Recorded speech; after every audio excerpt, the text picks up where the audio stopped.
नमस्कार दोस्तों, डेट आज की 7 अगस्त 2025 है। स्वागत है आपका एटोएल डिस्कशन में। 3 इश्यूज आज हम डिस्कस करेंगे, तीनों डिटेल से। सबसे पहले एम.एस. स्वामीनाथन, जिनको फादर ऑफ ग्रीन रेवोल्यूशन बोला जाता है, उनकी बर्थ एनिवर्सरी है। 100 साल पूरे हो गए उनके जन्म को, तो उससे संबंधित आर्टिकल है। दूसरा आर्टिकल आज हम डिस्कस करेंगे क्लाउड बर्स्ट। उत्तरकाशी में क्लाउड बर्स्ट हुआ, काफ़ी नुकसान हुआ, आपने वीडियोज़ भी देखी होंगी। तीसरा आर्टिकल हम डिस्कस करेंगे, शशि थरूर का आर्टिकल है चाइना को डिकोड करने से संबंधित।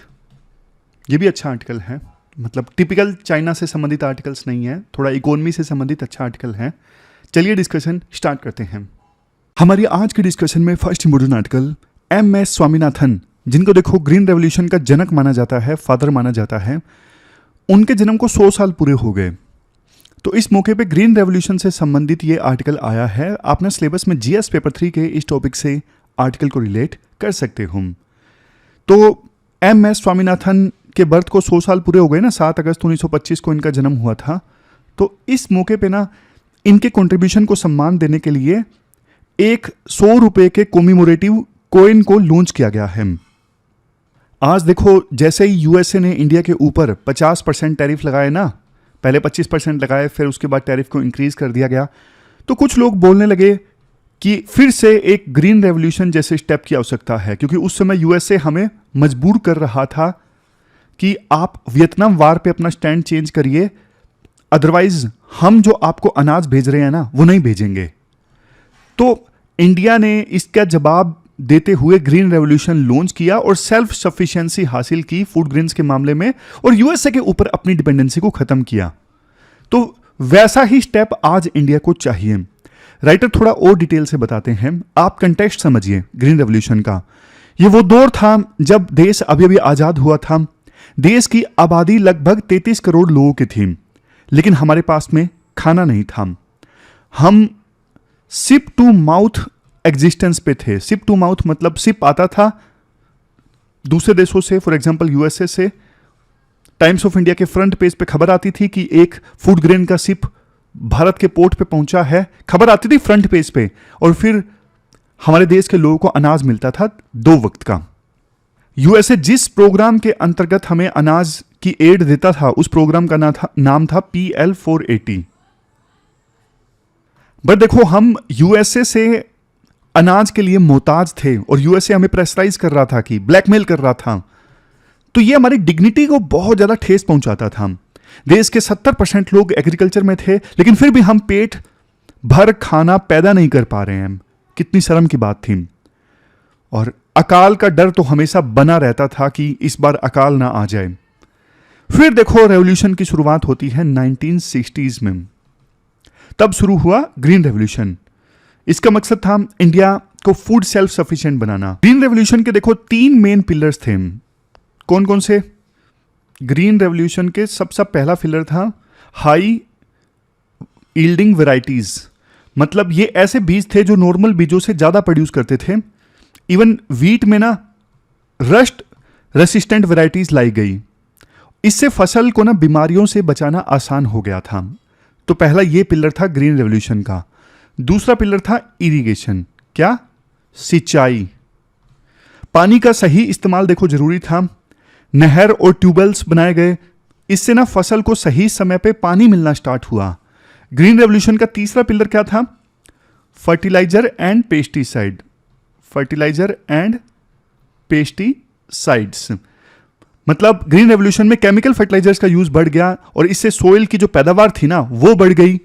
और पेस्टिसाइड्स यानी जो कीटनाशक दवाइयों का इस्तेमाल हुआ ना, इससे फसलों को कीट पतंगों से बचाया जा सका। तो ये 3 पिलर्स हैं मेन ग्रीन रेवोल्यूशन के, हाई यील्डिंग वैरायटीज, इरिगेशन और फर्टिलाइजर, पेस्टिसाइड्स। जोड़ने के लिए आप इसमें वैसे चौथा पिलर आर्टिकल में नहीं दिया हुआ, लेकिन जोड़ना है तो जोड़ सकते हो।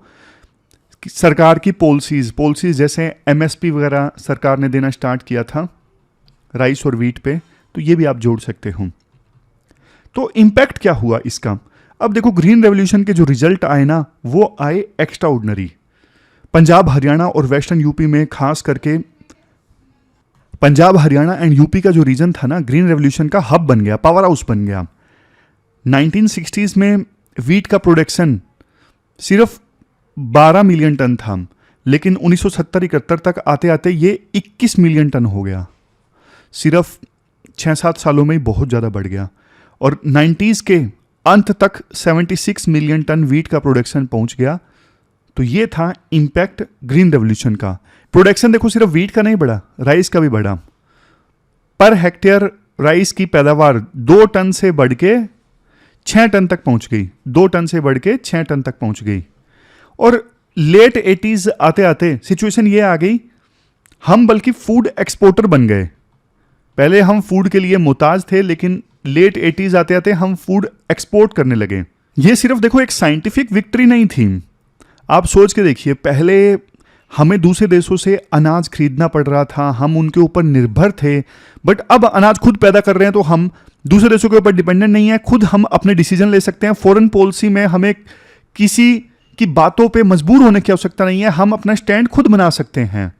तो भारत ने अपनी सोवरेनिटी को असर्ट किया ग्रीन रेवोल्यूशन के बाद। आप ये सोच के देखिए, अगर देखो इंडिया पहले जैसे मांग रहा था, कहते हैं ना बैगर कांट बी चूजर, पहले हम मोहताज थे तो हम चूज नहीं कर सकते अपना स्टैंड क्या होना चाहिए। लेकिन जब खुद पैदा करने लगे तो हम खुद चूज करने लगे हमारा स्टैंड क्या होगा, किस मुद्दे पे। इसके बाद राइटर बोलते हैं, लेकिन देखो ग्रीन रेवोल्यूशन के ना साइड इफेक्ट्स भी थे। अब कई बार राइटर तो एक पॉइंट में बोल के चला जाता है, इंक्लूसिविटी, डाइवर्सिफिकेशन, प्रॉफिटेबिलिटी, सस्टेनेबिलिटी, ये ग्रीन रेवोल्यूशन के साइड इफेक्ट्स थे क्या मतलब? देखो साइड इफेक्ट्स तो अभी भी हैं। तो जैसे मैंने आपको ग्रीन रेवोल्यूशन के पिलर्स बताए थे ना, वैसे ही साइड इफेक्ट भी एक एक करके बता देता हूं। पहला साइड इफेक्ट जो है वो है इंक्लूसिविटी। इसमें देखो राइटर ये बोलते हैं, अभी भी देखो 80% से ज़्यादा फार्म्स ना स्मॉल होल्डर फार्म्स हैं। 80% से ज़्यादा जो फार्म्स हैं छोटे किसानों के पास में हैं। ये देखो लो इनपुट लो आउटपुट सिस्टम है। मतलब यहाँ पे ना फार्मर्स इनपुट भी कम यूज़ करते हैं फसलों को उगाने में, और आउटपुट भी कम होती है। तो ये जो छोटे किसान हैं ना, ज़्यादा वल्नरेबल हैं क्लाइमेट चेंज से, सरकार की पॉलिसीज से, दूसरे जिन भी रीजन्स के कारण एग्रीकल्चर वल्नरेबल होता है ना, तो उन रीजन से ये छोटे किसान ज़्यादा वल्नरेबल होते हैं, इनके पास में रिसोर्सेज नहीं होते। तो हमें इन सभी फार्मर्स को साथ लेके चलना होगा अगर हमें ग्रीन रेवोल्यूशन के सेकंड चरण को लॉन्च करना है या फिर उसी ग्रीन रेवोल्यूशन को आगे ले जाना है जो भी। तो ये पहला है इंक्लूसिविटी। अब दूसरा है सस्टेनेबिलिटी। क्या है दूसरा? सस्टेनेबिलिटी। सस्टेनेबिलिटी में राइटर ये बोलते हैं, देखो ग्रीन रेवोल्यूशन ने ना पानी और जमीन पर बहुत प्रेशर डाला। इतना ज़्यादा फर्टिलाइजर्स का इस्तेमाल होने लगा कि सोइल की प्रोडक्टिविटी फिर आगे गिर गई और ग्राउंड वाटर का जो लेवल है बहुत नीचे गिर गया। समझ गए? केमिकल्स ने भी सोइल को बहुत ज़्यादा नुकसान पहुंचाया। तो अब ना हमें ना इन्वायरमेंट फ्रेंडली मेथड्स अपनाने होंगे। इन्वायरमेंट फ्रेंडली मेथड्स अब हमें अपनाने होंगे। फिर इसके बाद तीसरे नंबर पे आता है प्रॉफिटेबिलिटी। क्या आता है? प्रॉफिटेबिलिटी। फार्मर्स को देखो उनकी फसलों का ना उचित दाम मिलना जरूरी है, जिसकी शिकायत आज के समय में फार्मर्स हमेशा करते रहते हैं कि हमें डिस्ट्रेस सेलिंग करनी पड़ती है।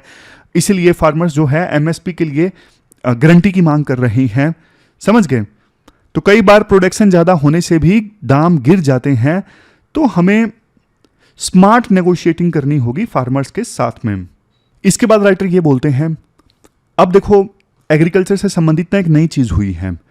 यूएसए ना इंडिया को फोर्स कर रहा है कि आप एग्रीकल्चर के क्षेत्र में अपनी मार्केट को ओपन कर दीजिए।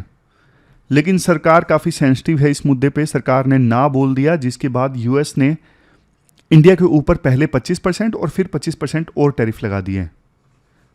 राइटर बोलते हैं ये देखो बहुत बड़ी आयरनी है, जो यूएसए पहले हमें अनाज एड के रूप में दिया करता था, वो यूएसए आज हमारा कॉम्पिटिटर है। लेकिन देखो यूएसए के टैरिफ लगाने के बाद में ना हमारे देश के छोटे किसानों के ऊपर इम्पैक्ट जरूर आएगा।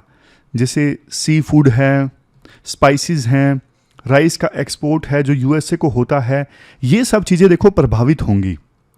इवन उड़ीसा का श्रिम्प एक्सपोर्ट जो है वो भी प्रभावित होगा। और ज़्यादा असर किस पे पड़ेगा? जो हमने इंक्लूसिविटी की बात करी ना, ज़्यादा असर होगा छोटे किसानों पर। इन सब चीज़ों का, जैसे श्रिम्प एक्सपोर्ट है, 95% श्रिम्प एक्सपोर्ट देखो यूएसए को होता है। छोटे किसानों के पास में ना उतने रिसोर्स नहीं होते कि इस प्रकार की सिचुएशन को वो झेल जाएं। अब उनका श्रिम्प यूएसए में जाएगा नहीं तो उनको फिर इंडिया में बेचने में दिक्कत आएगी, कोई और देश में एक्सपोर्ट इतना जल्दी होगा नहीं, तो इनके लाइवलीहुड पे अब खतरा आ जाएगा। बड़े किसान कई बार लॉस झेल जाते हैं, उनके पास रिसोर्सेज होते हैं और कुछ उगा लिया, छोटे किसान नहीं झेल पाते। इवन मैक्रो लेवल पे भी देश की इकोनॉमी को उतना फर्क नहीं पड़ेगा जितना इन छोटे किसानों को पड़ेगा। तो लेसन क्या है? राइटर लेसन बताते हैं। राइटर बोलते हैं हमने देखो फूड डिपेंडेंसी से फूड लीडरशिप तक का सफर तय कर लिया है। अब हमें ग्रोइंग बेटर और नेगोशिएटिंग स्मार्टर पे फोकस करना होगा। बेटर ग्रो करो और बेटर एंड स्मार्टली नेगोशिएट करो। समझ गए? जब हम फूड लेते थे ना, फूड एड लेते थे, मदद लेते थे फूड की, तब हमारी कोई बार्गेनिंग पावर नहीं थी। आज हम बड़े फूड एक्सपोर्टर हैं, हमें अपनी फार्मर्स के लिए अच्छी डील सिक्योर करनी होगी। ग्रीन रेवोल्यूशन के बेनिफिट्स को आगे ले जाना है, लेकिन उसकी कमियां भी हमें सुधारनी है। यह करके हम असली ट्रिब्यूट स्वामी एम.एस. स्वामीनाथन को दे सकेंगे, जो फादर ऑफ ग्रीन रेवोल्यूशन थे। तो ये पूरा आर्टिकल हमने डिस्कस किया। चलते हैं आगे। इसके बाद नेक्स्ट आर्टिकल देखो, क्लाउड बर्स्ट के बारे में है। आप ना सिलेबस में जीएस पेपर 3 के डिजास्टर मैनेजमेंट से इस आर्टिकल को रिलेट कर सकते हो। क्या कंटेस्ट है? उत्तरकाशी जो उत्तराखंड में है, उत्तरकाशी के धराली विलेज में ना हरसिल एरिया में क्लाउड बर्स्ट हो गया, जिसकी वजह से काफ़ी तबाही मची। ये वीडियोस शॉर्ट्स आपने देखे होंगे, काफ़ी तबाही मची। क्लाउड बर्स्ट होता क्या है? देखो, जब बहुत ज़्यादा बारिश हो जाती है एकदम से एक छोटी जगह पे, तो उसे क्लाउड बर्स्ट बोलते हैं। जैसे 1 घंटे में अगर 100 mm से ज़्यादा बारिश गिरती है एक छोटे से एरिया में, तो हम क्या बोलेंगे? क्लाउड बर्स्ट हो गया, बादल फट गया। आप सोच के देखिए, जैसे पानी की टंकी है, फट जाए क्या होगा? ठीक वैसा ही होता है जब असल में क्लाउड बर्स्ट होता है। अब देखो हो क्या रहा है, अर्थ का चूंकि एवरेज टेम्परेचर बढ़ रहा है ना ग्लोबल वार्मिंग की वजह से, तो ये क्लाउड बर्स्ट जैसी जो घटनाएं हैं ना, वो ज़्यादा फ्रीक्वेंट हो गई हैं, ज़्यादा हो गई हैं। ऐसा क्यों? कंसेप्ट देखो सिंपल है। जब देखो अर्थ का एवरेज टेम्परेचर बढ़ता है, तो फिर धरती के ऊपर की जो हवा है वो और ज़्यादा वार्म होगी। अब जो हवा वार्म होती है ना, वार्म एयर ज़्यादा मॉइस्चर होल्ड करती है। अब ये ज़्यादा मॉइस्चर वाली एयर यानी वार्म एयर कोल्ड एयर से जब टकरा जाती है ना, तो बारिश होती है। लेकिन अब चूंकि वार्म एयर ने ज़्यादा मॉइस्चर होल्ड किया हुआ है, तो बारिश ज़्यादा होगी, एकदम से ज़्यादा होगी। पर डिग्री सेल्सियस ज़्यादा वार्मिंग जब हवा की होती है ना, तो वो 7% ज़्यादा मॉइस्चर होल्ड करती है। मतलब ग्लोबल वार्मिंग से क्लाउड बर्स्ट का जो चांस है वो बढ़ता है। समझ गए? ये देखो, every degree Celsius of warming, इससे क्या होता है, 7% हवा जो है वो ज़्यादा मॉइस्चर होल्ड करती है, तो क्लाउड बर्स्ट ज़्यादा होता है। अब उत्तरकाशी का जो ये क्लाउड बर्स्ट हुआ ना, इसमें क्या हुआ, माउंटेन साइड कोलैप्स कर गई। जैसे ये माउंटेन है ना, माउंटेन एकदम से, जैसे ये माउंटेन है, ऊपर से पानी आया, माउंटेन की एक जो साइड थी वो पूरी कोलैप्स कर गई, फ्लैश फ्लड्स आ गए, मतलब बहुत जल्दी बाढ़ आ गई जिसमें सब कुछ बह गया, पत्थर, घर, सब कुछ, पेड़ पूड़, और लोग फंस गए, रोड्स, ब्रिज, सब कुछ डैमेज हो गया। देखो, ये ऐसा नहीं कि उत्तरकाशी घटना एक आइसोलेटेड इवेंट है, नहीं। हिमालयाज में ना ऐसे केसेस, जैसे मैंने आपको बताया, ज़्यादा फ्रीक्वेंट और ज़्यादा इंटेंस हो गए हैं। रीज़न क्या है? क्लाइमेट चेंज तो चलो है ही, दूसरा रीज़न है ह्यूमन एक्टिविटी। क्या? Human activity. अगर देखो लोगों ने जगह जगह यहाँ पे अंधाधुंध घर नहीं बनाए होते, सोच समझ के बनाए होते, तो शायद इतनी तबाही नहीं बचती। हो क्या रहा है, ह्यूमन एक्टिविटीज़ की वजह से ना बिना प्लानिंग के घर बन रहे हैं, बिना प्लानिंग के इंफ्रास्ट्रक्चर डेवलप हो रहा है, और नेचर थोड़ी सी भी झपकी लेती है ना, तो फिर बस सब कुछ तबाह हो जाता है। तो human activities plus climate change. इसके बाद राइटर बोलते हैं, देखो ये जो हिंदुकुश हिमालयाज है ना, हिंदुकुश हिमालयाज जो देखो 8 देशों को कवर करता है, इंक्लूडिंग इंडिया, नेपाल, भूटान। इस रीजन को पता क्या बोलते हैं? Water tower of Asia. क्यों बोलते हैं? क्योंकि देखो हिंदुकुश हिमालयाज ना सोर्स है ग्लेशियर्स का, यहाँ पे फ्रेश वाटर वाली कितनी रिवर्स निकलती हैं जिनसे देखो 1.9 बिलियन लोगों को पानी मिलता है। अब प्रॉब्लम यह है हिंदुकुश हिमालयाज में जो ग्लेशियर है ना, वो अर्थ का टेम्परेचर बढ़ने की वजह से ना ग्लेशियर्स पिघल रहे हैं। अब ग्लेशियर मेल्ट करने की वजह से होता क्या है, एटमॉस्फेरिक मॉइस्चर बढ़ जाता है, यानी हवा ज़्यादा मॉइस्चर होल्ड कर पाती है। तो इससे फिर रेनफॉल जो होती है ना, ज़्यादा इंटेंस होती है, ज़्यादा इरेटिक होती है, मतलब कभी आ गई कभी नहीं आई उस टाइप की। तभी तो मानसून का जो पैटर्न है वो भी बिगड़ गया है। आजकल मानसून आपने देखा होगा, कभी लेट आ गया, कभी एकदम से जोर से आ गया, कभी सूखा आ गया। तो इसी का रिजल्ट होता है फिर लैंडस्लाइड्स आ गए, फ्लैश फ्लड्स आ गई और सोइल का इरोजन हो गया। ये सब रिसर्च देखो ये बोलती है 1980 से लेके 2022 के बीच में ना क्लाउड बर्स्ट के जो इंसिडेंट्स है ना हमारे देश में डबल हो गए हैं। ये IMD का डेटा है। बादल फटने की जो घटनाएं हैं 1980 से लेकर 2022 के बीच में डबल हो गई हैं।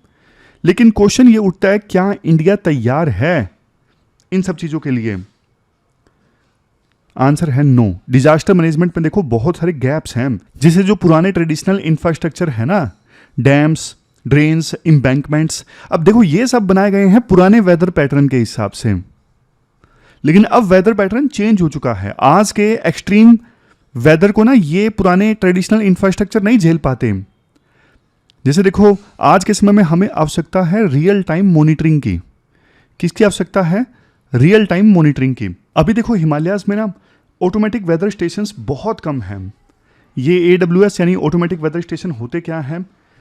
ये क्या करते हैं, देखो जैसे टेम्परेचर है, प्रेशर है, रेनफॉल है, इन सब का रियल टाइम डेटा इकट्ठा करते हैं। अर्ली वार्निंग सिस्टम के लिए ना ये डेटा बहुत ज़्यादा ज़रूरी होता है। हमारे देश में अर्ली वार्निंग सिस्टम भी बहुत कम है। अर्ली वार्निंग सिस्टम आपको तैयार करना है ना, आपके पास में 2-3 चीज़ें होनी चाहिए। एक तो डिजास्टर प्रेडिक्ट करने के लिए एल्गोरिथम होना चाहिए कि प्रेशर कितना ज़्यादा हो जाए, टेम्परेचर कितना ज़्यादा या कम हो जाए जिससे डिजास्टर आने की संभावना ज़्यादा हो जाती है। तो ऐसा प्रिडिक्टिव एल्गोरिथम हमारे पास पहले से तैयार होना चाहिए। दूसरे नंबर पे AWS होना चाहिए, मतलब रियल टाइम डेटा होना चाहिए। तीसरे नंबर पे सैटेलाइट का डेटा भी होना चाहिए कंफर्म करने के लिए। तो ये 3 चीज़ें होंगी ना, प्रिडिक्टिव एल्गोरिथम, AWS प्लस में सैटेलाइट का डेटा। तो इससे हम बढ़िया अर्ली वार्निंग सिस्टम तैयार कर सकते हैं। लेकिन इंडिया में ये सारी चीज़ें ना बहुत फ्रेगमेंटेड होती हैं। इवन नेपाल ने ना कम्युनिटी एफर्ट्स की सहायता से बढ़िया अर्ली वार्निंग सिस्टम तैयार किया है, लेकिन अभी हम इस मामले में काफ़ी पीछे हैं। तो अगर देखो हमें हिमालयन रीजन में इस प्रकार की डिजास्टर्स को कम करने हैं तो किन सॉल्यूशंस की आवश्यकता है? सॉल्यूशंस देखो बेसिक हैं, कोई यूनिक सॉल्यूशन नहीं है लेकिन जरूरी है, जैसे वेटलैंड्स एंड स्पंज सिटीज। अब देखो वेटलैंड्स और ओपन ग्रीन स्पेस जो होते हैं ना, वो स्पंज का काम करते हैं। ये फ्लड के वाटर को ना सोख लेते हैं। लेकिन हो क्या रहा है, पहाड़ों में भी ना ग्रीन जो एरियाज है ना धीरे धीरे उनको खत्म किया जा रहा है। तो ग्रीन एरिया को इंक्रीज किया जाए पहाड़ों में भी, माउंटेन्स में भी। दूसरा है इसी से संबंधित पॉइंट, फॉरेस्ट रिस्टोरेशन। रिफॉरेस्टेशन और एफॉरेस्टेशन जरूरी है। जैसे पहाड़ का स्लोप होता है ना, स्लोप के ऊपर अगर फॉरेस्ट हो तो वो ना पहाड़ को थोड़ा स्टेबलाइज कर देता है। इससे लैंडस्लाइड का रिस्क जो है वो काफ़ी कम हो जाता है। तो पहाड़ों के स्लोप्स पे फॉरेस्टेशन जरूरी है। तीसरा है लैंड यूज प्लानिंग। क्या है land use planning? Construction allow होना ही नहीं चाहिए ड्रेनेज लाइंस के नज़दीक, या फिर अगर पहाड़ का स्लोप फ्रेजाइल है, अब तो देखो इतनी टेक्नोलॉजी है, पता लग जाता है पहाड़ का स्लोप कितना फ्रेजाइल है, कितना कमज़ोर है, कितना नहीं है। तो फ्रेजाइल स्लोप्स पे, कमज़ोर स्लोप्स पे कंस्ट्रक्शन अलाउ नहीं होनी चाहिए। जहाँ से पानी के लिए ड्रेनेज है वहाँ पे कंस्ट्रक्शन अलाउ नहीं होना चाहिए। तो अर्बन एक्सपेंशन देखो इस प्रकार से होना चाहिए कि वाटर की जो नेचुरल हाइड्रोलॉजी है ना उसका सम्मान किया जाए। पानी को निकासी के लिए जगह तो होनी चाहिए ना। फिर राइटर एक पॉइंट बोलते हैं community based disaster management practices. जैसे गांव वालों के पास में ना कई बार ट्रेडिशनल साइंस होते हैं, वो समझते हैं, जैसे बर्ड्स और एनिमल्स के बिहेवियर से वो अलर्ट हो जाते हैं कि पहाड़ कमजोर है, टूट सकता है किसी भी क्षण। तो हमें उस ट्रेडिशनल अलर्ट को साइंटिफिक अलर्ट के साथ में कन्वर्ज करके चलना होगा।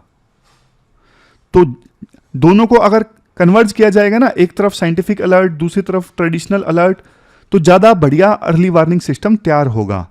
फिर देखो लोकल लेवल पे ट्रेनिंग होनी चाहिए, गांव में disaster drills, mock evacuation exercises बहुत ज़्यादा जरूरी हैं। आगे अगर इस प्रकार की डिजास्टर ना आए तो पॉइंट्स एक बार फिर से मैं आपको बता देता हूं। सबसे पहले तो ये वेदर मॉनिटरिंग स्टेशंस हैं, ये इंक्रीज करो ताकि रियल टाइम डेटा बढ़े मिले। दूसरा, नेचर बेस्ड प्लानिंग, मतलब क्लाइमेट चेंज को इंफ्रास्ट्रक्चर प्लानिंग में इंटीग्रेट कर दो। आपको कोई भी इंफ्रास्ट्रक्चर डेवलप करना है तो क्लाइमेट चेंज का फैक्टर आप जरूर कंसीडर करो। तीसरे नंबर पे इंफ्रास्ट्रक्चर रिजिलियंट होना चाहिए, मतलब देखो इस प्रकार के डिजास्टर तो अब आएंगे ज़्यादा, तो हमारा इंफ्रास्ट्रक्चर ऐसा होना चाहिए कि इस प्रकार के डिजास्टर को झेल जाएं। समझ गए? फिर हर एक पॉलिसी, पहले पॉइंट से मिलता जुलता पॉइंट है, हर एक पॉलिसी, रोड बनानी है, रेलवे ट्रैक है या टूरिज्म है, सब में क्लाइमेट का ऑडिट हो। बजट एलोकेशन अच्छा होना चाहिए, मतलब डेडिकेटेड क्लाइमेट एडेप्टेशन फंड बनाया जाए और उन स्टेट्स को इंसेंटिव मिले जो क्लाइमेट रिजिलियंट स्टेप्स ले रहे हैं। समझ गए? उन स्टेट्स को ज़्यादा इंसेंटिव दिया जाए जो क्लाइमेट रिजिलियंट स्टेप्स ले रहे हैं, मतलब इंफ्रास्ट्रक्चर को क्लाइमेट रिजिलियंट बना रहे हैं, उनको सेंटर ज़्यादा पैसा दे उन राज्यों को। तो ये स्टेप्स राइटर बताते हैं जो लिए जा सकते हैं, इनसे हम आने वाले दिनों में इस प्रकार के डिजास्टर्स को प्रिवेंट कर सकते हैं। चलते हैं आगे। इसके बाद नेक्स्ट आर्टिकल देखो, शशि थरूर ने लिखा है डिकोडिंग चाइना और वल्नरेबल इंडिया के लिए क्या लेसन्स हैं। आपने सिलेबस में जीएस पेपर 2 के इस टॉपिक से आर्टिकल को रिलेट कर सकते हो।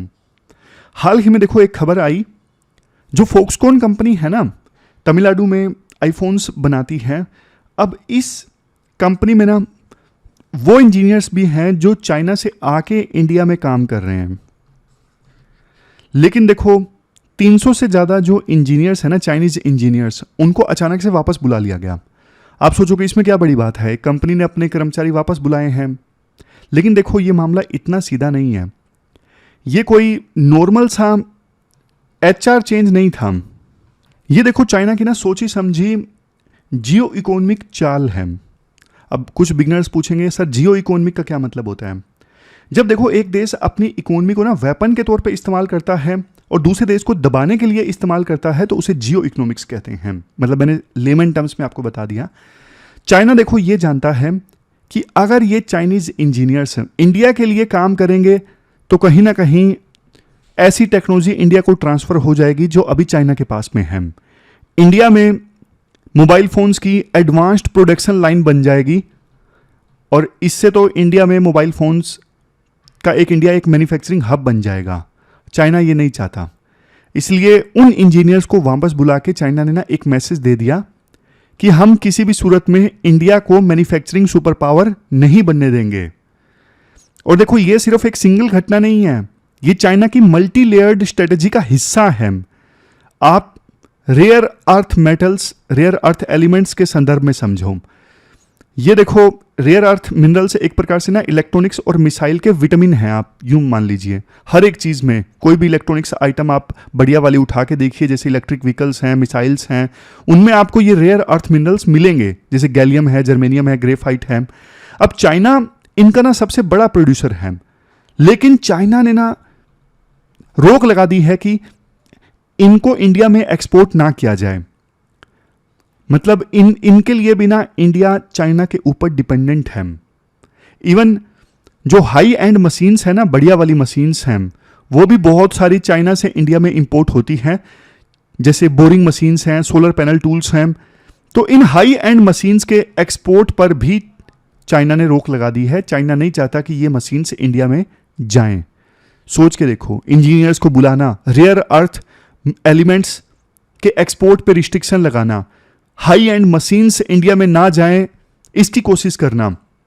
क्योंकि देखो ये जो मशीन्स होती है ना, ये किसी भी फैक्ट्री की रीढ़ की हड्डी होती हैं। अगर ये मशीन्स ही नहीं आएंगी तो फैक्ट्री या तो बंद हो जाएगी या फिर स्लो हो जाएगी।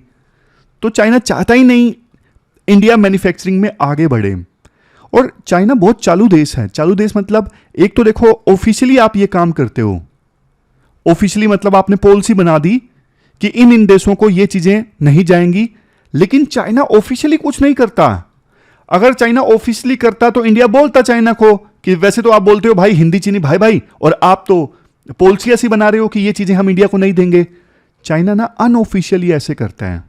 अनऑफिशियली मतलब जैसे हाई एंड मशीन्स हैं, अब जिन कंपनीज से वो मशीनें इंडिया में आ रही हैं, जो चाइनीज कंपनीज ये मशीनें इंडिया में भेज रही हैं, चाइनीज ऑफिसर जो है ना उन कंपनीज को फोन करके बोलेंगे भैया इंडिया में मत भेजो, सीधी सी बात है, फोन करके उनको बोल दिया।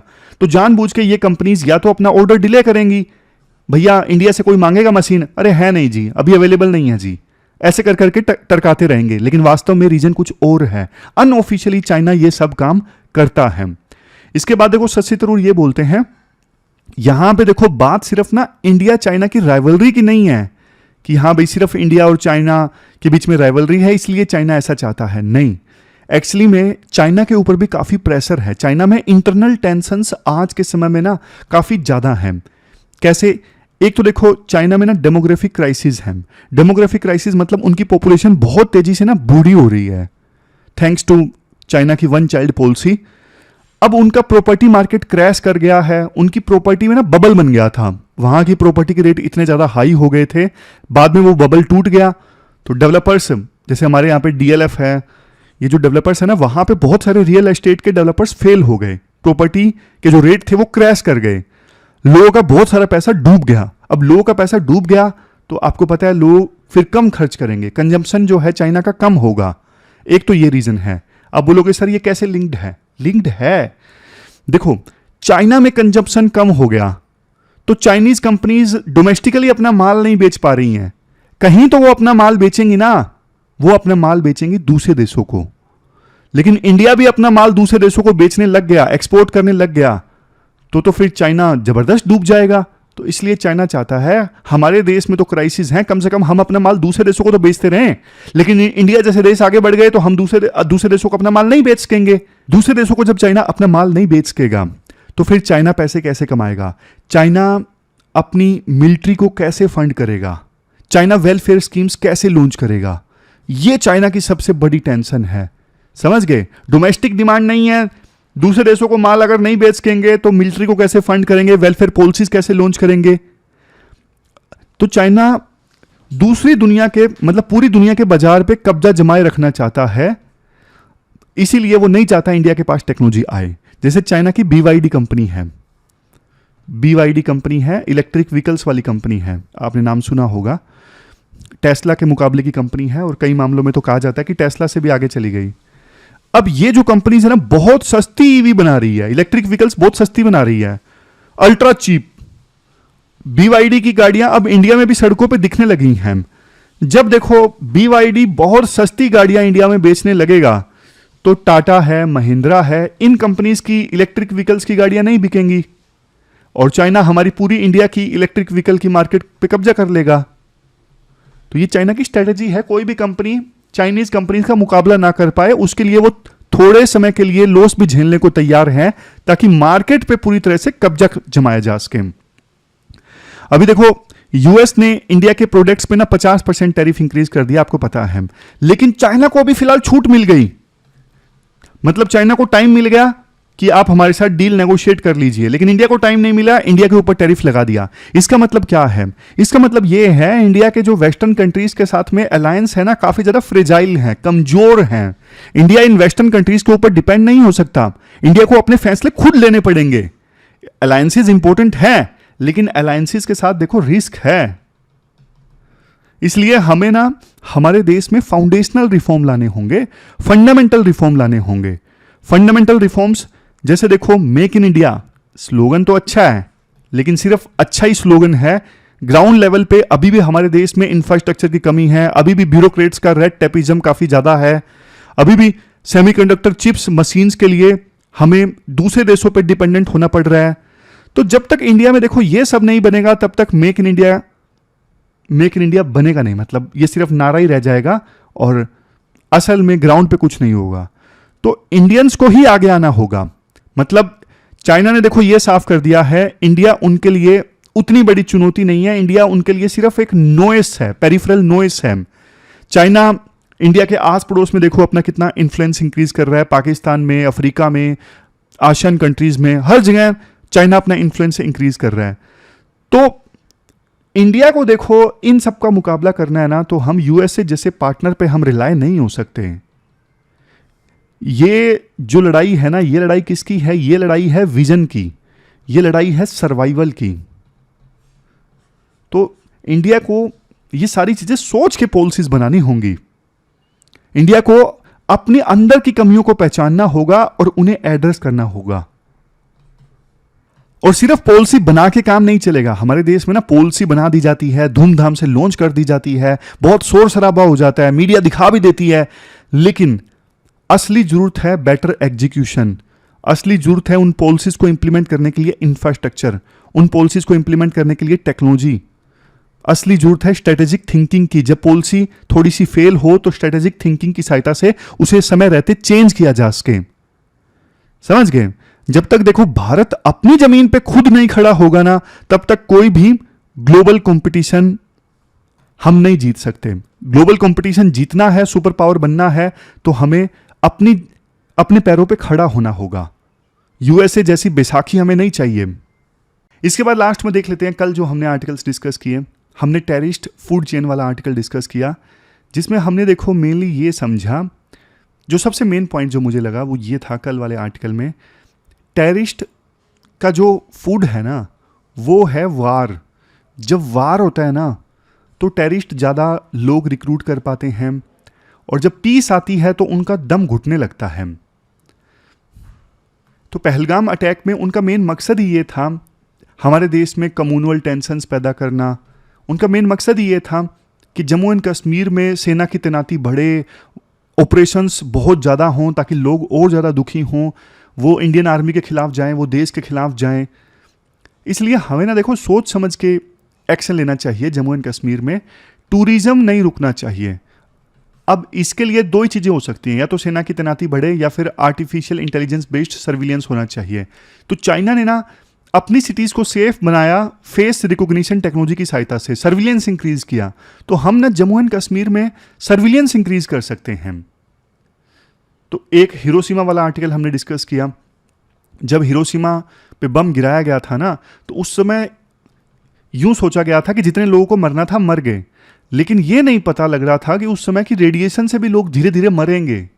लेकिन 1954 में ना जब यूएसए ने एक टेस्ट किया और 86 माइल्स दूर एक बोट रेडिएशन के चपेटे में आ गई थी, तब महसूस हुआ कि यार रेडिएशन से इतने ज़्यादा लोग मरते हैं। तब तो देखो फिर जो नागासाकी और हिरोशिमा के सर्वाइवर थे ना, उन्होंने एक ग्रुप बनाया हिबाकुशा ग्रुप ने फिर अपने एक्सपीरियंसेस शेयर किए दुनिया में। तो न्यूक्लियर वेपन्स का यूज़ एक स्टिग्मा बना। तो इसने रोल प्ले किया कि उसके बाद किसी देश ने न्यूक्लियर वेपन का इस्तेमाल नहीं किया। हालांकि इसका श्रेय कुछ लोग डेटरेंस को भी देते हैं, म्यूचुअल एश्योर्ड डिस्ट्रक्शन, मतलब एक न्यूक्लियर वेपन वाला देश दूसरे देश के साथ में इसलिए लड़ाई नहीं करता क्योंकि उसको पता है मैंने न्यूक्लियर वेपन्स का यूज़ किया तो सामने वाला भी करेगा, दोनों तबाह हो जाएंगे। फिर देखो राइटर बोलते हैं हाल फिलहाल में ना जैसे एनपीटी है, ये 1970s में हुई थी, सीटीबीटी आया, फिर treaty on prohibition of nuclear weapons आया, आईसीजे के फैसला आया। तो ये सब कोशिशें हैं कि न्यूक्लियर वेपन्स का इस्तेमाल ना हो। बट अभी देखो हाल फिलहाल में ना न्यूक्लियर वेपन्स को यूज़ करने वाली लैंग्वेज काफ़ी डाइल्यूट हुई है। जैसे रशिया ने धमकी दी यूक्रेन के खिलाफ हम यूज़ करेंगे, इंडिया ने बोला कि इंडिया पाकिस्तान का न्यूक्लियर ब्लैकमेल नहीं झेलेगा। तो राइटर बोलते हैं हमें देखो एक और मिसस्टेप का इंतजार नहीं करना चाहिए। न्यूक्लियर वेपन्स के खिलाफ माहौल बनाने के लिए, न्यूक्लियर वेपन्स के खिलाफ पॉलिसीज बनाने के लिए, विभिन्न देशों को राजी करने के लिए, सहमति बनाने के लिए किसी और मिसस्टेप का इंतजार नहीं करना चाहिए। फिर हमने ये वाला आर्टिकल भी डिस्कस किया था, जियोपॉलिटिक्स वाला, कैसे यूएसए इंडिया के साथ गलत कर रहा है, यूएसए इंडिया को ब्लैकमेल कर रहा है। पाकिस्तान के आर्मी चीफ को उन्होंने इनवाइट किया, फिर टैरिफ लगा दिया इंडिया के ऊपर। और बात वही है जो हमने बार बार डिस्कस कर रहे हैं कि जियोपॉलिटिक्स में देखो इंडिया चारों तरफ से घिरा हुआ है और इंडिया को सोच समझ के अपनी पॉलिसीज बनानी होंगी। आज वाला आर्टिकल भी थोड़ा थोड़ा उसी से संबंधित था। लास्ट में क्वेश्चन देख लीजिए जो आपको अटेम्प्ट करना है। 15 मार्क्स का ये क्वेश्चन है, 250 वर्ड्स में आपको इसका आंसर देना है। तो ये थी हमारी आज की डिस्कशन। कल मिलते हैं फिर से एक नई डिस्कशन के साथ। तब तक आप अपना ध्यान रखिए, अच्छे से पढ़िए। Thank you very much for discussion.